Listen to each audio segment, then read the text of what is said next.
Bonsoir, Mesdames, Messieurs, et bienvenue à cette assemblée ordinaire du Conseil de ce mardi 13 octobre 2020. Comme vous le voyez, on est ici en séance de conseil avec tous les membres. Tout le monde est là. Sandra Gilbert, district 1, bonsoir. Madame Lynne Tremblay, Bonsoir. district 2. Monsieur Léonard Bouchard, Ouais. district 3. Monsieur Gaëtan Boudreau, district 4. Bonsoir. Denise Girard, 5. Et Monsieur Pascal Tremblay, district 6. Alors, tout le monde est là ce soir. On n'a pas fait de séance publique en tenant compte des recommandations sanitaires et ne pouvant pas respecter dans la salle actuelle la distanciation nécessaire. Alors, on veut éviter, bien sûr, toute contagion possible et c'est pour cette raison qu'on le fait enregistrer ce soir. Alors, vous avez eu, en tout cas sur la page de la municipalité, l'ordre du jour. On y va maintenant. Tout le monde a eu pris connaissance de l'ordre du jour proposé. Peut-être un point à modifier, là, le point 5.5 qui est enlevé par rapport à la demande initiale. Oui. Oui, 5.5. Oui. 5.5 est enlevé. Merci. Alors, on y va avec une proposition, s'il vous plaît, pour accepter l'ordre du jour. Madame Lynne Tremblay. Tout le monde est d'accord, bien sûr? Oui. Merci. En procès-verbal au point 2. 2.1, c'est l'adoption du procès-verbal de l'Assemblée ordinaire du Conseil municipal de Saint-Urbain qui s'est tenue le lundi 14 septembre 2020 à 19h30 au centre communautaire de Saint-Urbain. Alors, vous avez pu prendre connaissance du procès-verbal. Est-ce que vous avez des questions, des corrections? Non, c'est beau. Ça va pour tout le monde? Oui. Proposé par M. Léonard Bouchard, maire du Conseil municipal de Saint-Urbain, qui s'est tenu le vendredi 25 septembre 2020 à 12h10 par vidéoconférence. Alors, on a eu par vidéoconférence Mme Sandra Gilbert, Mme Lynne Tremblay et moi-même, et par audioconférence, Mme Denise Girard, M. Gaëtan Boudreau et M. Pascal Tremblay. Vous aviez 3 points à l'ordre du jour. Alors, c'est d'abord l'acceptation de la soumission de Simtrex au montant de 512 946 plus taxes pour des travaux de réfection et d'infrastructure pour Laurent Saint-Jean-Baptiste. Vous avez aussi l'acceptation de la directive de changement numéro 1 à Simtrex Incorporé au montant de 64 504 plus taxes pour les travaux de réfection et d'infrastructure pour Laurent Saint-Jean-Baptiste. Et le troisième point, au niveau du parc industriel, c'est la vente du lot 6 272 784 en copropriété à 9227-4835 Québec Inc., qui est Électricité Gauthier, ou une de ses entreprises apparentées, et à Gestion TFB François Bouchard, ou une de ses entreprises apparentées, ou Transport RJ Tremblay, Éric Tremblay, ou une de ses entreprises apparentées. Alors, vous avez dans le premier point, c'est considérant que les travaux de réfection recommandés par le gouvernement dans le plan d'intervention en infrastructure routière locale et du programme de réhabilitation du réseau routier local, considérant que la municipalité a réussi à obtenir une subvention selon la disposition temporaire relative aux impacts de la COVID-19 pour les travaux du RIL prévus dans le rang Saint-Jean-Baptiste. Considérant que 4 soumissions ont été reçues pour les travaux de réfection dans le rang Saint-Jean-Baptiste, vous avez l'entreprise Simtrex à 512 946, 9235-0040 Québec Inc., Construction MP à 549 929 et 12, en Eurovia Construction Québec Inc. à 675 101 et 40 et Aurel Harvey et Fils à 707 665 $. Alors, considérant que la soumission a été validée et recommandée par l'ingénieur de la MRC, Mme Stéphanie Pelletier, et que celle-ci est conforme au bordereau de soumission, il est proposé par M. Pascal Tremblay et appuyé unanimement par les conseillers et conseillères présents que le conseil municipal accepte la soumission de réfection au montant de 512 946 plus taxes pour des travaux dans le rang Saint-Jean-Baptiste et que le 10 % non subventionné par le PIRL soit financé par le règlement d'emprunt numéro 354. Alors, voilà pour le premier point. Deuxième point, l'acceptation de la directive de changement 01 de Simtrex au montant de 64 504 $ plus taxes pour les travaux de réfection et d'infrastructure pour le rang Saint-Jean-Baptiste. Alors, l'exercice d'expertise pour la priorisation et l'inventaire des tronçons sur lesquels intervenir a dû se faire de façon visuelle sans analyse des problématiques en profondeur.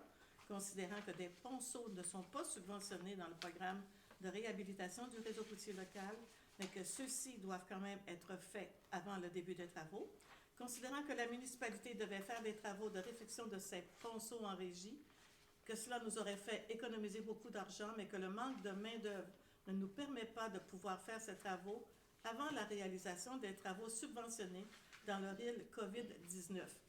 Alors, considérant que l'entrepreneur responsable des travaux pour Laurence et Jean-Baptiste est Simtrex Inc. et que nous économiserons sur la mobilisation et la démobilisation, considérant qu'une directive de changement 01 est nécessaire pour la reconstruction de 4 ponceaux non subventionnés qui sont ajoutés au contrat pour Laurence et Jean-Baptiste, considérant qu'une soumission au montant de 64 504 $ a été soumise dans la directive de changement 01 pour les 4 ponceaux à refaire, considérant que la soumission a été validée et recommandée par l'ingénieure de la MRC, Mme Stéphanie Pelletier, et que celle-ci est conforme au bordereau de soumission.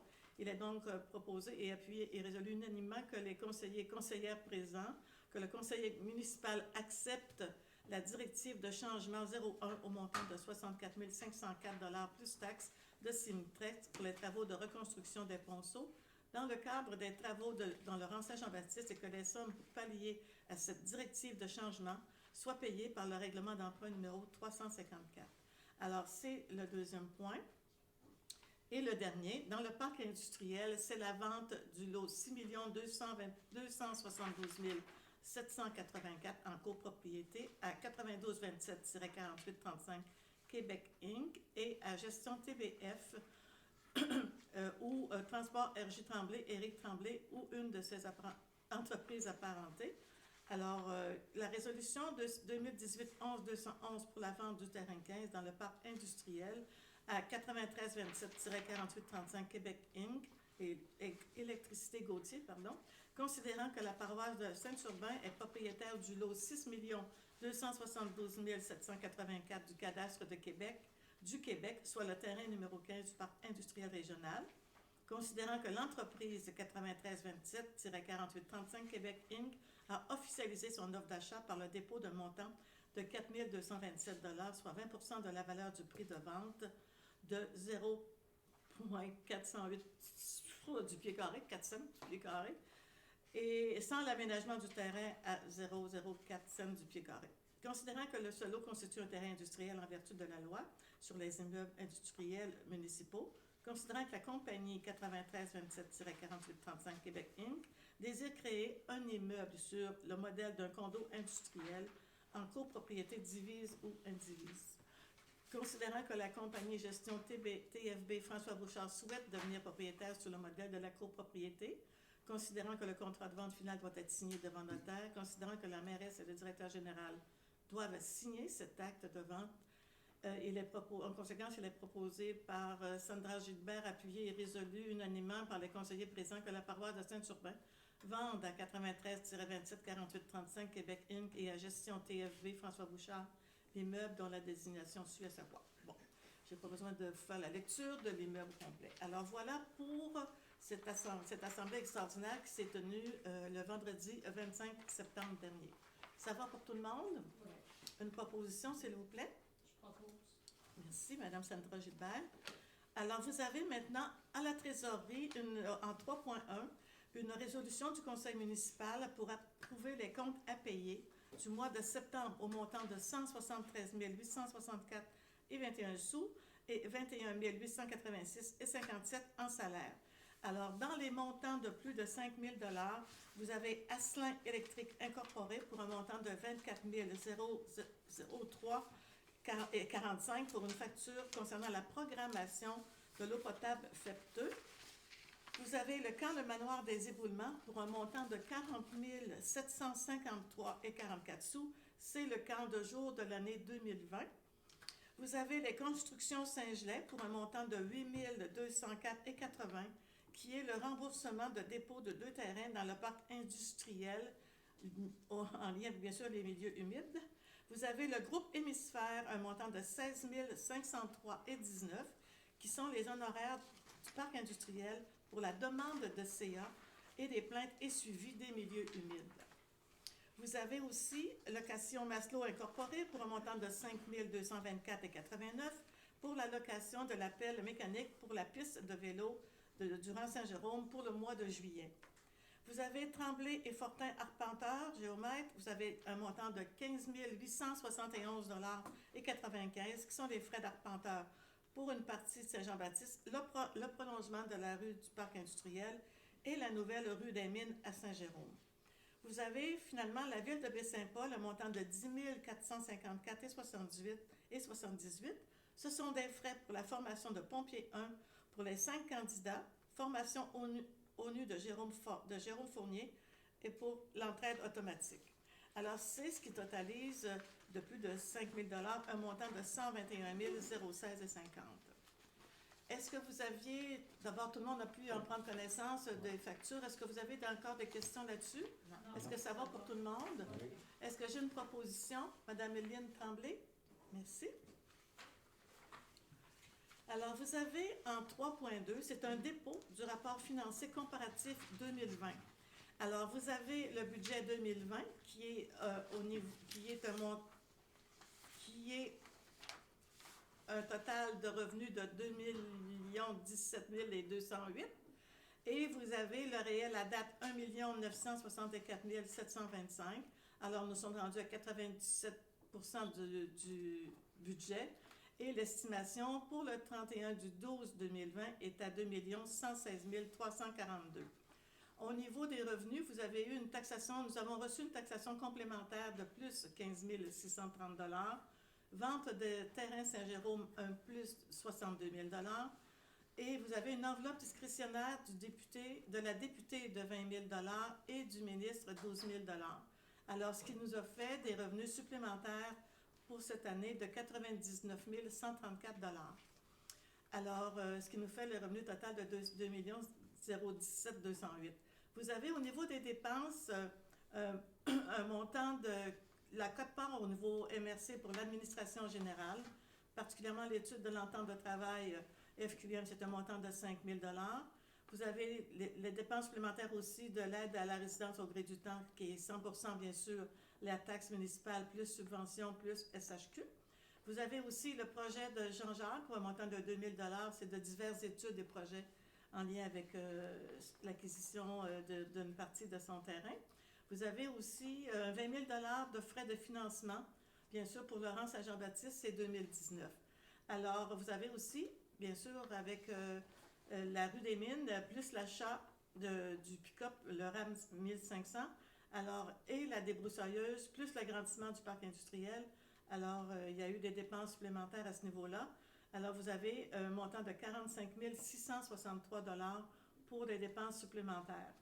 Alors, vous avez ici, pour la fin de l'année, un surplus anticipé de 48 170 $. Alors, voilà pour le rapport financier comparatif au 30 septembre 2020. Alors, comme c'est un dépôt, on n'a pas besoin de proposants.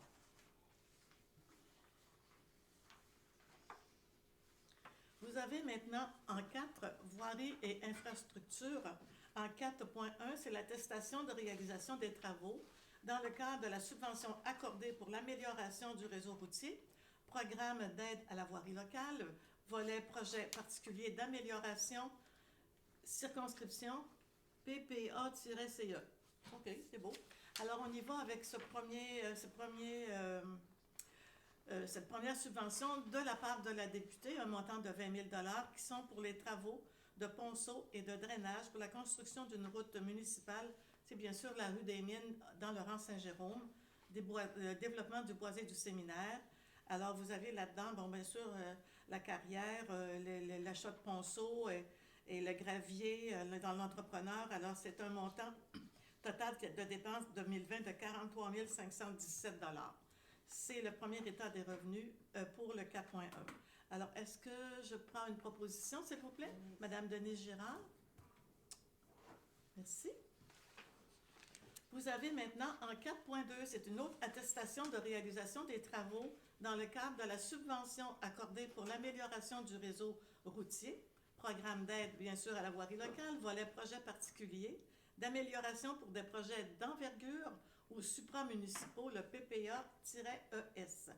Alors, celui-ci, c'est concernant la construction d'une nouvelle rue, bien sûr la rue des Mines Saint-Jérôme, développement domiciliaire.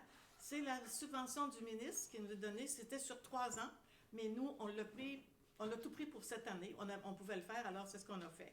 Alors, vous avez là-dessus, bien sûr, encore du déboisement, la location de camions, plusieurs, bien sûr. Alors, vous avez du gravier, Construction Saint-Gelais, vous avez Tremblay-Fortin, bien sûr, pour les frais d'arpentage, pour un total de 105 954,72 $. Alors, voilà pour la deuxième attestation de réalisation des travaux dans le cadre de ces subventions. Qui me fait la proposition? Madame Pascal? Pascal Tremblay. Merci. Alors, en 4.3, vous avez le décompte progressif numéro 1 à Cimitrex au montant de... Je pense que j'ai même pas le bon projet. 137 479. Voulez-vous me répéter? Parce que là, je pense que j'ai même pas le bon texte. Parce que j'ai pris le mauvais... 137 479. J'ai pris le mauvais ordre du jour. Excusez-moi. Ça va venir. Voilà. Merci. Alors, c'est 137 479,50 et les directives de changement numéro 1 au montant de 59 833,30 plus taxes à Cimitrex Inc. pour les travaux de réfection dans le rang Saint-Jean-Baptiste. Alors, comme vous le savez, les travaux ont débuté la première semaine d'octobre. Alors, il y en a encore au moins pour une semaine et demie, je pense, peut-être 2. Et c'est le premier décompte progressif numéro 1. Alors, qui fait la proposition? Monsieur Gaëtan Boudreau. Merci. Vous avez au niveau de l'incendie et sécurité publique une demande d'aide financière pour la formation des pompiers volontaires et à temps partiel. Alors, nous avons une demande, bien sûr, financière pour la formation. Nous avons 5 pompiers qui doivent être formés, plus un officier. Alors, vous savez, les pompiers, on en a manqué pendant de nombreuses années. Nous avons là aussi, je dirais, avoir au moins un maximum de 15 à 18 pompiers. Maintenant, si, suite à cette formation-là, des pompiers, on devrait se retrouver avec une quinzaine d'hommes et de femmes qui seront pompiers à Saint-Urbain. Alors, on espère que tout le monde va réussir avec succès cette formation de pompiers. Alors, qui fait la proposition? Léonard, merci. Vous avez maintenant en 5.2, toujours en incendie et sécurité publique, l'adoption du programme d'activité de sensibilisation du public. Alors, c'est bien sûr suite à l'entrée en vigueur de notre schéma de couverture en incendie, de risque en sécurité incendie du mois de février 2019, puis dans le cadre de ces plans de mise en œuvre du schéma de figure divers programmes à élaborer et adopter. Alors, attendu que l'action 7 reliée à l'objectif 1 est la suivante, les municipalités devront appliquer et, au besoin, modifier le programme d'activité de sensibilisation du public et qu'il s'agit d'une priorité. Alors, dans ce programme d'activité de sensibilisation, les objectifs sont bien sûr d'informer et de sensibiliser le public à la prévention incendie en général, mais aussi de manière plus spécifique. Informer le public sur la population sur la réglementation municipale en matière de sécurité incendie, la promotion et la présence et l'installation d'équipements relatifs à la sécurité incendie, tels que les avertisseurs de fumée, les avertisseurs de monoxyde de carbone et les extincteurs. Alors, je pense que ce ne sera jamais assez discuté, expliqué et informer la population concernant les risques d'incendie. La promotion d'un comportement sécuritaire et des gestes préventifs à l'égard de la sécurité incendie. Informer le public sur le fonctionnement d'un service incendie et ses méthodes de travail, de standardiser l'élaboration des activités de sensibilisation du public par les différents services d'incendie. Et ça se fait bien sûr à l'échelle de la MRC de Charlevoix. Alors voilà pour la première adoption de programme d'activité de sensibilisation du public. Alors je prendrai, s'il vous plaît, une proposition. Madame Denise Girard. Merci. En 5.3, vous avez l'adoption du programme sur la formation et l'entraînement spécifique au service de désincarcération.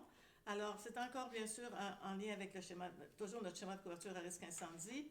Alors, les objectifs de ce programme, c'est de mettre en place une méthodologie de maintien des compétences et en désincarcération, d'assurer une relève et un suivi de formation et de développement des compétences en désincarcération et d'assurer l'uniformité et la qualité du travail effectué lors d'interventions. Alors, bien sûr que le programme s'adresse en premier lieu au directeur des services incendies de Baie-Saint-Paul qui est responsable de la formation et du maintien des acquis. Et ce programme concerne aussi toute l'équipe des pompiers et officiers du service incendie qui doivent suivre les formations requises, participer au maintien des acquis et appliquer les méthodes de désincarcération apprises selon les situations auxquelles ils doivent faire face. Je vais prendre un petit peu d'eau. Alors, une proposition, s'il vous plaît, pour le 5.3. Gaëtan, merci. Vous avez en 5.4, c'est l'adoption du programme sur l'entretien et le remplacement des équipements spécifiques au service de désincarcération. Alors, ça suit l'attestation précédente. C'est bien sûr, le but de ce programme, c'est d'assurer un niveau de performance acceptable des accessoires et équipements et outils de désincarcération utilisés lors d'interventions sur le territoire de la MRC de Charlevoix. Alors, c'est de mettre en place et maintenir une routine d'entretien et d'inspection des équipements utilisés en désincarcération et selon les recommandations du fabricant. Alors, c'est le dernier. Alors, qui me fait la proposition pour ce programme sur l'entretien et le remplacement des équipements spécifiques? Je propose. Madame Sandra Gilbert, merci.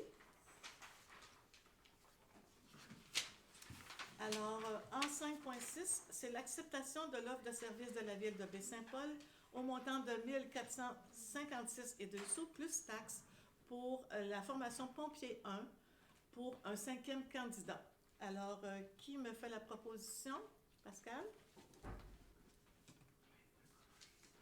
Alors, vous avez en urbanisme, en 6.1, Boisé du Séminaire, phase 2. Alors, c'est ce qu'on appelle la rue des Mines. C'est la vente du terrain numéro 24 dans le développement du Boisé du Séminaire, phase 2, à M. Raymond Pelletier. Alors, je prendrai une proposition, s'il vous plaît, Mme Denise Girard.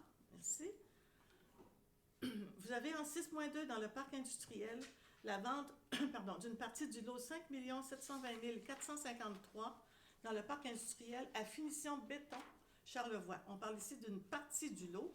Alors, je prendrai une proposition, s'il vous plaît, Mme Lynne Tremblay. Merci. Vous avez en 6.3 l'atteinte au pouvoir de zonage des municipalités et à la capacité des citoyens de se prononcer sur la réglementation de leur milieu de vie. Alors, c'est en lien avec une proposition qui nous est venue de la part de la Fédération québécoise des municipalités, qui représente toutes les municipalités rurales du Québec. Alors, en lien, bien sûr, avec le projet de loi 49 qui a été déposé en 2019 afin de modifier le pouvoir de réglementation des municipalités en matière de zonage, ce qui a trait particulièrement aux établissements d'hébergement touristique exploités dans les résidences principales, ce qu'on appelle la location de type Airbnb. Alors, vous en avez sûrement entendu parler, on en a parlé dans les médias, on en a parlé ici au niveau régional, on a eu bien sûr une conférence, une entrevue avec la ministre du Tourisme aussi, et cette modification législative aura comme effet de retirer aux municipalités le pouvoir d'interdire des locations de type Airbnb pour des résidences principales sur leur territoire, un pouvoir essentiel notamment pour gérer les problèmes de nuisance découlant de ce type de location dans nos communautés.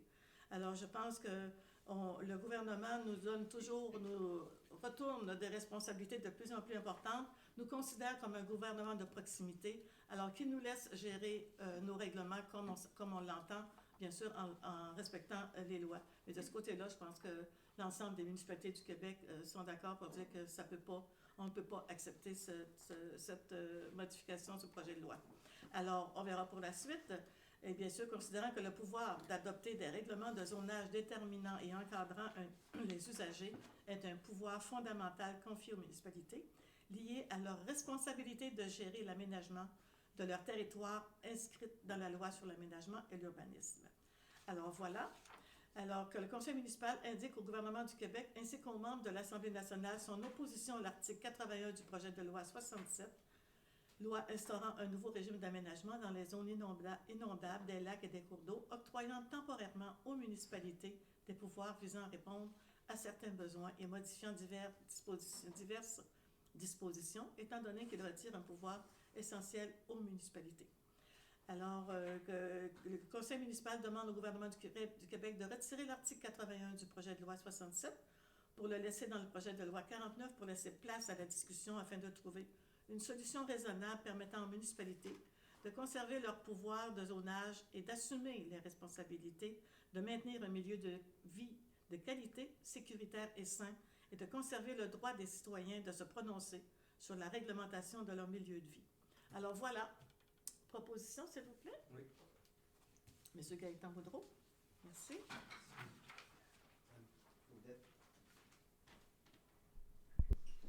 On est maintenant rendu au point 7, loisirs et culture, en 7.1. Vélo de montagne phase 2. C'est une demande d'aide financière dans le cadre du programme de soutien à la mise à niveau et à l'amélioration des sentiers et des sites de pratique d'activités de plein air 2021, le PSSPA. Alors, vous le savez, on a réalisé la phase 1, ce qu'on appelle bien sûr la haute du gouffre, qui va se terminer très bientôt au niveau de l'aménagement. Et nous sommes rendus maintenant à la phase 2 pour 2021. Alors, c'est ce qu'on souhaite, bien sûr, c'est d'avoir encore une aide financière qui a quand même été importante pour la phase 1.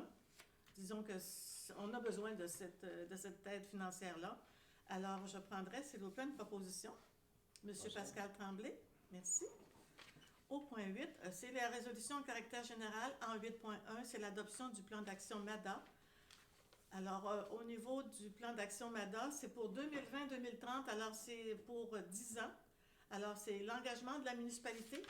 Entendu, d'abord aussi, ça vient bien sûr l'ensemble des municipalités de la MRC de Charlevoix qui font face à une courbe démographique vieillissante, rendant nécessaire l'adaptation de notre politique, des services et structures afin d'aider les aînés à vieillir tout en restant actifs. Attendu qu'une MADA est une municipalité ou une MRC qui met un frein à l'âgisme, c'est adapter ses politiques, ses services et ses structures, qu'elle agit de façon globale et intégrée, favorise la participation des aînés, s'appuie sur la concertation et la mobilisation de toute la communauté. Attendu que notre municipalité a reconnu en 2019 l'importance de mettre à jour son plan d'action MADA dans une vision intégrée 0-100 ans et qu'elle s'est engagée à former un comité composé du répondant municipal pour le dossier MADA, du conseiller municipal responsable du dossier MADA, d'un membre du comité FADOC de la municipalité et ou d'un organisme pour les aînés, 3 ou 4 personnes. Avec ce comité, élaborer le plan d'action municipal 2020-2030 dans un esprit de continuité avec le bilan du dernier plan. Tenir compte de la consultation des aînés qui a permis de bonifier ce nouveau plan d'action. Alors donc, il est proposé par M. Léonard Bouchard et résolu à l'unanimité des conseillers présents que le conseil municipal de Saint-Urbain adopte son plan d'action MADA qui sera valide pour 10 ans, c'est-à-dire pour la période situant de 2020 à 2030. Ce plan MADA sera intégré au plan intégré 0-100 ans développé avec le soutien de développement social intégré de Charlevoix. Il est également résolu que la municipalité s'engage à identifier un conseiller répondant pour le comité MADA de la MRC de Charlevoix qui sera en charge du suivi de la mise en œuvre des plans d'action de la politique MADA et de la MRC pour la période se situant en 2020-2030. Le nom de cette personne répondante est jusqu'à maintenant M. Léonard Bouchard, que je remercie beaucoup pour son travail. Je ne sais pas si vous allez vous rendre jusqu'en 2030, mais là, vous êtes là pour le moment. Merci. Une proposition, s'il vous plaît. Madame Lynn. Ah, c'est toi qui l'avais proposé. Oui, c'est moi qui l'ai proposé. Excusez-moi. Merci, M. Bouchard. Merci pour le travail auprès de nos aînés. Alors, vous avez en 8.2 une résolution pour améliorer la courbe du kilomètre 462 à l'intersection des routes 138 et 381 à Baie-Saint-Paul. Mais vous comprendrez que c'est pas mal Saint-Urbain qui est touché par cette fameuse courbe et ceux, bien sûr, qui circulent sur la 138. Alors, considérant, bien sûr, le malheureux événement qui est survenu mardi, le 6 octobre dernier, soit un accident mortel à cette intersection, alors nous avons demandé, bien sûr, à la ville de Baie-Saint-Paul, la municipalité, et se représenter aussi demain à la MRC un projet de résolution pour améliorer la courbe du kilomètre 462 à l'intersection des routes 138 et 381 à Baie-Saint-Paul. Considérant que cette courbe dangereuse a connu 3 accidents dans le même secteur en 2020, les statistiques des années 2018-2019 suivront sous peu, puisque tout cela vient de Montréal, alors je n'ai pas pu les avoir à temps pour faire cette résolution-là. Nous avons aussi considérant que la municipalité de Saint-Urbain n'a plus de poste d'essence, ceci oblige les citoyens à se rendre au poste d'essence situé de l'autre côté de la 138, en face de la sortie de la route 381. Donc, considéré à risque, considérant que la municipalité de Saint-Urbain a reçu plusieurs plaintes de ses citoyens et de citoyens de Baie-Saint-Paul résidant dans le même secteur concernant la vitesse dans les 2 directions de la route 138 et le risque pour la sécurité, considérant que la circulation sur la 138 et 381 augmente, que la route 381, qui est désignée route touristique des montagnes, qu'elle donne accès au parc des Grands Jardins, la ZEC des Martres, la pourvoirie du lac Moreau, la mine Citec, plusieurs gravières et à la région du Saguenay-Lac-Saint-Jean. Pour ce motif, il est proposé par et appuyé par et résolu unanimement par les conseillers et conseillères présents que la municipalité de Saint-Urbain et la ville de Baie-Saint-Paul demandent au ministère des Transports d'inscrire le tronçon critique pour principalement cette courbe de la route 138 km 462-463 dans une planification à court et moyen terme des intersections à faire dans ce secteur. Que la municipalité de Saint-Urbain et la ville de Baie-Saint-Paul encouragent l'analyse complète du tronçon pour avoir un diagnostic et une compréhension globale des intersections à prioriser afin d'assurer la sécurité des usagers des routes 138 et 381 dans Charlevoix. Alors, voilà, je pense qu'il y a du travail à faire de ce côté-là. Une proposition, Mme Léna Tremblay. Merci. Alors, vous avez au point 9, avis de motion, 9.1, avis de motion pour l'adoption du règlement numéro 355 relatif à l'obligation d'installer des protections contre les dégâts d'eau appelés clapets. Tout le monde connaît ça, ou la majorité des gens appellent ça comme ça. Alors, c'est le règlement numéro 356 relatif à l'obligation d'installer des protections contre les dégâts d'eau. Alors, le Conseil juge qu'il est opportun d'imposer la mise en place de protections contre les dégâts d'eau à l'égard de toute construction située sur son territoire. Attendu que suivant l'article 21 de la loi sur les compétences municipales, la municipalité n'est pas responsable des dommages causés à un immeuble ou à son contenu si le propriétaire néglige ou omet d'installer un appareil destiné à réduire les risques de dysfonctionnement d'un système d'alimentation en eau ou d'égout, conformément à un règlement adopté en vertu de l'article 19 de la dite loi. C'est une loi qui existe depuis longtemps. Maintenant, quand nous rencontrons nos assurances à chaque année, on nous parle bien sûr de s'assurer que les citoyens aient cet équipement-là, puisque nous ne sommes pas responsables. On ne peut pas être tenu responsable. Mais en même temps, on s'assure, on a la responsabilité de voir à ce que tout le monde puisse installer un clapet pour eux aussi, pour leurs assurances. Si c'est bon pour nos assurances, je pense que ça doit être bon pour les assurances aussi de tous les propriétaires. Alors, attendu qu'un avis de motion a été dûment donné par le conseiller, M. Gaëtan Boudreau, lors de la séance du conseil tenue aujourd'hui, et qu'un projet de règlement a été déposé lors de cette même séance, attendu que le maire mentionne que le présent règlement a pour objet de prévoir l'obligation pour les propriétaires de construction desservis par un réseau d'égouts sanitaires pluvial ou unitaire situé sur territoire de la municipalité d'installer des protections contre les dégâts d'eau, notamment des clapets anti-retour pour éviter tout refoulement, selon les conditions prévues au présent règlement. Alors, vous allez voir, le règlement vous retrouverez le règlement sur la page de la municipalité. Vous pourrez en prendre connaissance et il est très important de vous occuper de répondre adéquatement à cette réglementation. Madame la mairesse, vous avez parlé du règlement 356 dans votre allocution, c'est vraiment le règlement 355. Ouais. Parce que moi, ici, j'ai 356 en haut, là. Non, puis nous, à 355. C'est 355. Ouais. Merci. Merci, madame, de me le rappeler. OK. Merci. Alors, qui a proposé déjà? Gaétan Boudreau. Monsieur Boudreau, merci. Alors, on est maintenant rendu au point 10, règlement 10.1, l'adoption du projet de règlement numéro, 355, Ah oui. relatif à l'obligation d'installer des protecteurs contre les dégâts d'eau. Alors, on y va probablement avec la même personne Non. qui a présenté l'avis de motion, M. Gaétan Boudreau. Ça va pour tout le monde? Merci. Alors, vous avez en point 11, autre courrier. Disons que c'est assez... Non, on n'a rien de spécial de ce mois-ci. Habituellement, le courrier, on retrouve les demandes d'aide financière pour les organismes et autres. Et pour le moment, c'est assez tranquille de ce côté-là.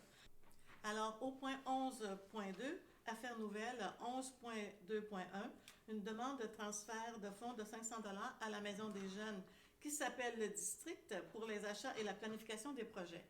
Alors, notre Maison des jeunes est repartie de plus belle. Nous espérons que même avec la pandémie, que nous pourrons respecter les directives sanitaires pour répondre à des besoins, je pense, au niveau de nos jeunes de 12 à 17 ans, pour leur permettre de vivre d'autres choses que d'être confinés à la maison. Alors, nous avons une équipe qui s'est formée, un conseil d'administration provisoire, et tout est enclenché pour...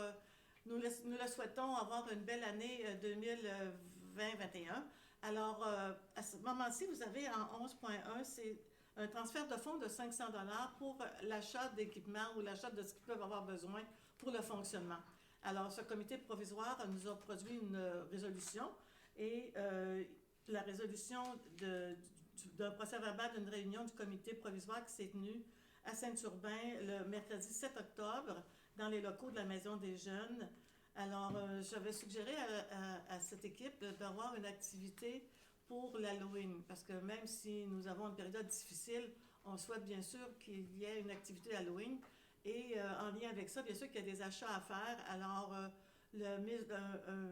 un 500 $ pour un fonds de roulement, je pense que c'est tout à fait normal qu'on peut leur offrir. Alors, je prendrai une proposition pour ce numéro-là, pour le 500 $, c'est ça? Oui. Monsieur Léonard Bouchard, merci. Alors, vous avez aussi en 11.2.2, c'est une demande à la Maison des jeunes de district d'un montant de 850 $ pour l'organisation de cette activité. Et dans le cadre de cette activité-là, bien sûr, c'est un concours de décoration de citrouilles. Quel beau hasard! Citrouille Halloween, génial! Qui sera également propulsé comme l'activité de lancement officiel de la Maison des jeunes, le district de Saint-Urbain. Alors, bien sûr que le but de cette activité, c'est de stimuler les jeunes en leur offrant la possibilité, bien sûr, de décorer une citrouille à leur image avec l'ensemble de décorations qui leur sera fournie par la municipalité et de décorer la façade de l'édifice municipal avec les citrouilles décorées par la suite. Alors, bien sûr que l'activité permettra également de distribuer des bonbons aux jeunes de Saint-Urbain et ainsi pallier à l'absence de l'activité de récolte de bonbons usuelle en cette occasion. Chaque ensemble de décoration comprendra un sac de bonbons d'une grosseur standard pour tous à titre de prix de participation. Tous les noms et les coordonnées des participants seront inscrits sur une liste afin de s'assurer que les citrouilles servent bien à décorer l'édifice municipal et bien sûr en raison des mesures sanitaires en vigueur et afin d'éviter les rassemblements. Nous demandons à tous les participants de prendre une photo de leur citrouille décorée à l'adresse courriel de la Maison des jeunes et l'équipe de coordination la publiera sur la page Facebook de la Maison des jeunes, le district. Alors, les citrouilles qui obtiendront le plus de gemmes se verront décerner les 5 premiers prix, soit des sacs de bonbons plus volumineux, en fonction du prix. Le concours prend fin le 28 octobre 2020. Les prix seront attribués le 31 octobre 2020, la journée de l'Halloween. La collecte des ensembles de décoration se fera dans le respect des règles sanitaires en vigueur, soit un repos de 72 heures après la confection des ensembles. Alors, vous aurez sûrement d'autres informations de la part de l'équipe de la Maison des jeunes. Alors, vous avez dans le montant de 850 $, bien sûr, particulièrement l'achat de bonbons, la décoration de diverses citrouilles, des boîtes ou des sacs, des bougies en plastique, des citrouilles, bien sûr, une trentaine. Alors, le prix estimé est de 850 $. Alors, voilà, et on leur souhaite la meilleure des chances et j'ai bien hâte à l'Halloween. Proposé par Mme Denise Girard. Alors, voilà pour les points 11. Vous avez en 11.3 les représentations des membres du conseil. Alors, je vais débuter avec Mme Sandra Gilbert. Il n'y a rien, c'est tout tranquille, il n'y a rien pour ma part pour ce mois-ci, donc je vais céder la parole à Adeline.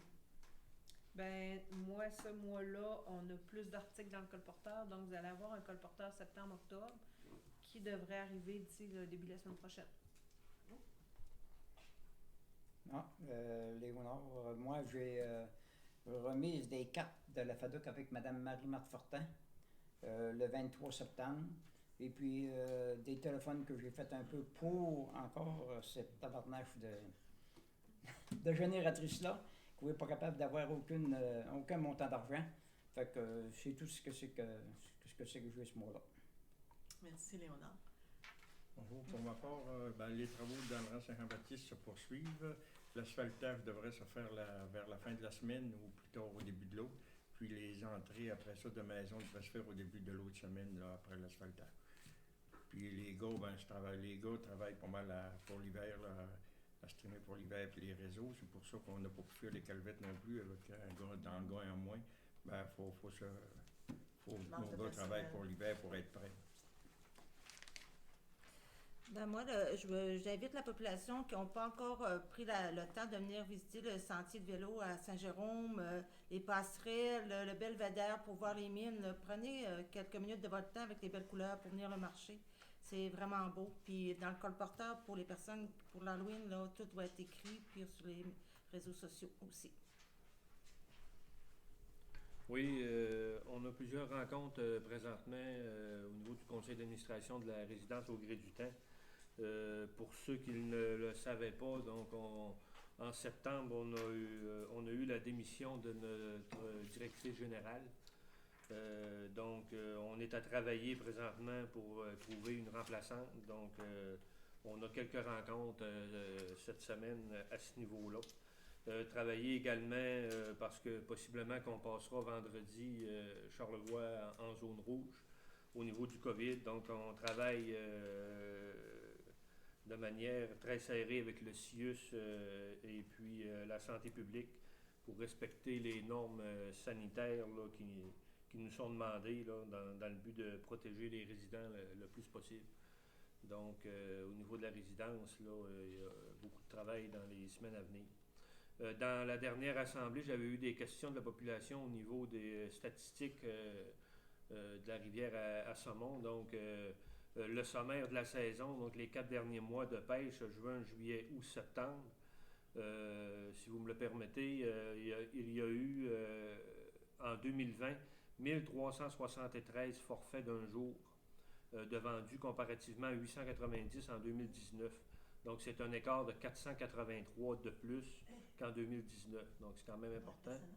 Les forfaits 2 jours, il y en a eu 57 en 2020, 55 en 2019, donc 2 de plus.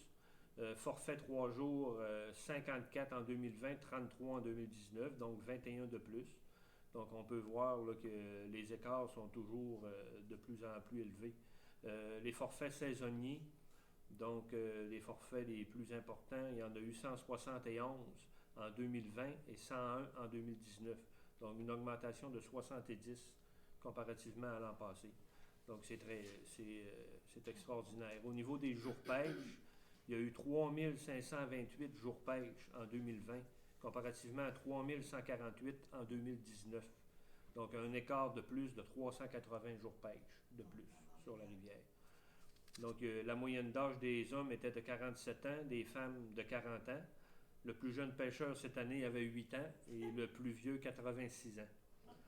Donc, c'est vraiment intéressant. Et il y avait des gens là, de vraiment partout au Québec. Il y a eu, dans toute la saison, 642 montaisons de saumon qu'on a pu enregistrer grâce à la barrière de comptage qui a été installée le 18 juin. Malheureusement, il y a eu un cru d'eau un peu au mois d'août et il y a eu une partie de la barrière de comptage qui est partie à l'eau. Donc, elle a été réinstallée 2 semaines plus tard par le ministère. Et puis, on a pu reprendre là, le comptage là, des saumons à ce moment-là. Donc, on a perdu peut-être 2 semaines là, dans tout ça, mais on a quand même enregistré 642 montaisons. Donc, on pourrait penser possiblement qu'il en aurait monté facilement 700. Il y a eu, au niveau des prises, c'est la question qui m'avait été posée, là. Il y a eu, en 2020, 203 remises à l'eau et 46 captures, comparativement à 161 remises à l'eau et 53 captures en 2019. Donc, c'est très, très bien. Au niveau des captures qui peuvent être gardées comparativement à ceux qu'on doit remettre à l'eau, donc c'est les saumons entre 12 pouces et 25 pouces que l'on peut garder, plus communément appelés les grilles. Donc, c'est à peu près ça le bilan de la saison. Donc, ça a été une excellente saison encore en 2020. Donc, on en est bien fiers. Merci. Merci, Pascal. Vraiment impressionnant pour une belle saison à l'ACVG. Alors, un gros bravo à toute l'équipe, au conseil d'administration, les travailleurs, les bénévoles. Alors, bravo. Et on l'espère tout aussi bonne pour 2021.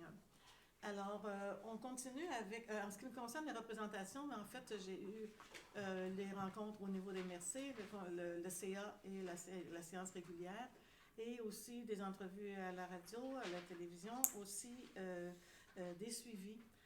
Toutes les semaines, tous les vendredis, depuis presque un mois maintenant, nous avons une rencontre avec le CIUS de la capitale nationale le vendredi matin par appel conférence pour faire un suivi sur ce qui se passe au niveau de la capitale nationale et particulièrement de Charlevoix. Alors, c'est à peu près tout ce qui s'est passé le dernier mois. Alors, on est rendu maintenant à la période de questions. Pas de questions. Alors, mesdames, messieurs, on vous souhaite une bonne fin de soirée. On vous remercie d'être à l'écoute et de suivre, bien sûr, le conseil municipal dont on est très fiers, comme d'habitude, de vous représenter. Alors, merci. Bonne fin de soirée. Merci. Bonne soirée. Propose la levée de l'Assemblée. Proposer la levée de l'Assemblée par Mme Villefranche.